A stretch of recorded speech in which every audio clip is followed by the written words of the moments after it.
அனைவருக்கும் வணக்கம். Welcome to my channel. இன்றைக்கி ரொம்ப டேஸ்டியான ரொம்ப ஈஸியான ஒரு சைட் டிஷ் ரெசிபி எப்படி செய்கிறதுன்னு சொல்லி பார்க்கலாம். இது ரொம்ப ஈஸியாக செஞ்சிடலாம். அதோட இதுக்கு தேவையான பொருட்களும் ரொம்ப கம்மி தான். இப்போ வாங்க இது எப்படி செய்கிறதுன்னு பார்க்கலாம். அதுக்கு முன்னாடி எங்களோட இந்த சேனல் உங்களுக்கு பிடிச்சிருந்தா நீங்கள் இது வரைக்கும் சப்ஸ்கிரைப் பண்ணலாம். மறக்காமல் சப்ஸ்கிரைப் பண்ணிக்கோங்க. அதோட பக்கத்தில் இருக்க பெல் பட்டனையும் ப்ரெஸ் பண்ணிக்கோங்க. இதனால் நாங்கள் எப்போ வீடியோஸ் அப்லோட் பண்ணாலும் நீங்கள் மிஸ் பண்ணாமல் பார்க்கலாம். முதல்ல நல்ல பழுத்த ஒரு தக்காளியும் ஒரு சொத்தை இல்லாத கத்திரிக்காயும் எடுத்துக்கலாம். பாருங்கள், தக்காளி நல்லா பழுத்திருக்கணும் இந்த மாதிரி. அதோட கத்திரிக்காய் பார்த்திங்கன்னா இந்த மாதிரி பூச்சி அடிக்காமல் சொத்தை இல்லாமல் இருக்கணும். நீங்கள் கருப்பு கத்திரிக்காயை கூட யூஸ் பண்ணிக்கலாம்.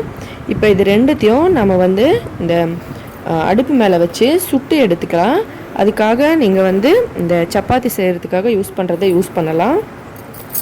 இல்லைன்னா அடுப்பில் சுடுற மாதிரி இருந்தாலும் அதோடய டேஸ்ட் இன்னும் சூப்பராக இருக்கும். அடுப்பில் சுடுறதா இருந்தால் கொஞ்சம் மிதமான அடுப்பு கறி சூடாக இருக்கும்போது அதில் வச்சு எடுத்துக்கலாம். இந்த மாதிரி நல்லா சுட்டு எடுக்கணும். பாருங்கள், கை இந்த மாதிரி லைட்டாக வச்சாலும் அந்த தோல் நல்லா இந்த மாதிரி பிரிஞ்சு வரணும். தக்காளி பாருங்கள், தக்காளி அது ஸ்கின் நல்லா சாஃப்டாக இருக்கனால அது இந்த மாதிரி இருக்குது. இந்த மாதிரி நல்லா சுடுக்கணும். நான் இதை யூஸ் பண்ணி தான் கத்திரிக்காயும் தக்காளியும் சுட்டிருக்கேன். இது சப்பாத்தி செய்கிறதுக்காக யூஸ் பண்ணுறது. இதில் சப்பாத்தி நம்ம லைட்டாக சுட்டுட்டு அதுக்கப்புறம் இது மேலே வச்சு அனல் காட்டினோம்னா நல்லா பஃப்னு பூரி மாதிரி உப்பி வரும். இது அதுக்காக யூஸ் பண்ணுறது தான். இது நிறைய பேர்கிட்ட இருக்கும்.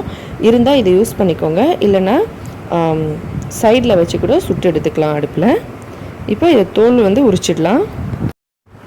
தக்காளியில் பார்த்திங்கன்னா ஏற்கனவே தோல் கம்மியாக தான் இருக்குது. கத்திரிக்காயில் எல்லா தோலும் அப்படியே இருக்குது. இது எல்லாத்தையும் லைட்டாக தண்ணி ஊற்றி நல்லா ஸ்கின்னை ரிமூவ் பண்ணிடலாம். இந்த மாதிரி லைட்டாக கொஞ்சம் இந்த பிளாக் இருக்க மாதிரி நம்ம எடுத்துக்கலாம். அப்போ ஃப்ளேவர் நல்லாயிருக்கும். அதுக்காக ஒரு 2 பல்லு பூண்டு உரிச்சிட்டு சேர்த்துக்கலாம். சின்னதாக கட் பண்ண வெங்காயம் கொஞ்சம். நான் இங்கே ஒரு வெங்காயம் சின்னதாக கட் பண்ணி சேர்த்துருக்கேன். இதில் ஒரு பச்சை மிளகாய், காரத்துக்கு ஏற்ற மாதிரி நீங்கள் 1 இல்லை 2 போட்டுக்கலாம். நான் ஒரு பச்சை மிளகாய் சேர்க்குறேன். கொஞ்சோண்டு உப்பு சேர்த்துக்கலாம். இவ்வளோதாங்க இதுக்கு தேவையான இன்க்ரீடியண்ட்டு. இப்போ இந்த பச்சை மிளகாவை பார்த்தோம்னா இந்த மாதிரி உடச்சிடலாம். உடச்சிட்டு இதை நல்லா அழுத்தி விடலாம். இப்போ அதிலேருந்து காரமெல்லாம் வெளியில் வந்துடும். அதுக்கப்புறம் இந்த தக்காளி கத்திரிக்காய் எல்லாத்தையும் ஒன்றா சேர்த்து நல்லா மேஷ் பண்ணிடலாம். தக்காளியிலேருந்து அதோட அந்த தக்காளி வரும்போது அந்த காம்போட பகுதி இருக்கு இல்லையா, அது பச்சையாக இருக்க மாதிரி இருக்கும். அதனால் அதை எடுத்துடலாம். இப்போ இதை மேஷ் பண்ணலாம். பாருங்கள், இந்த மாதிரி நல்லா மேஷ் பண்ணிக்கணும். பூண்டையும் நல்லா உடச்சி மேஷ் பண்ணுங்கள். இல்லைனா நீங்கள் நசுக்கிட்டு கூட சேர்த்துக்கலாம். லைட்டாக ஒரு நசுக்கி சேர்த்துக்கோங்க. அந்த தக்காளியோட இது எடுத்துடலாம். இப்போ இது ரெடி ஆயிடுச்சு. இப்போ பாருங்கள் எவ்வளோ சூப்பராக இது ரெடி ஆயிடுச்சு. உங்களுக்கு தேவைன்னா கொஞ்சம் கொத்தமல்லி தழை சேர்த்துக்கலாம். கொத்தமல்லி தழை சேர்த்திங்கன்னா இன்னும் நல்ல ஃப்ளேவராக இருக்கும், சூப்பராக இருக்கும். இவ்வளோதாங்க, ரொம்ப ஈஸியாக ரெடி ஆயிடுச்சு பாருங்கள். இதில் தேவைப்பட்டால் நீங்கள் கொத்தமல்லி தழை கொஞ்சமாக எடுத்து சின்னதாக கட் பண்ணி இதோட சேர்த்துக்கலாம்.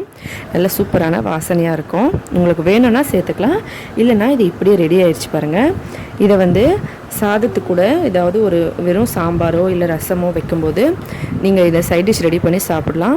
இந்த சைட் டிஷ் ரொம்ப சூட்டபுளாக இருக்குது. பார்த்தீங்கன்னா கஞ்சி சாதம் வெயில் டைம் வந்துருச்சு. எந்த மசாலா ஐட்டம்ஸ்லாம் இதில் சேர்க்காம நம்ம கஞ்சி சாப்பிடும்போது இந்த மாதிரி ஒரு ஈஸியான சைட் டிஷ் ரெடி பண்ணி சாப்பிடலாம்.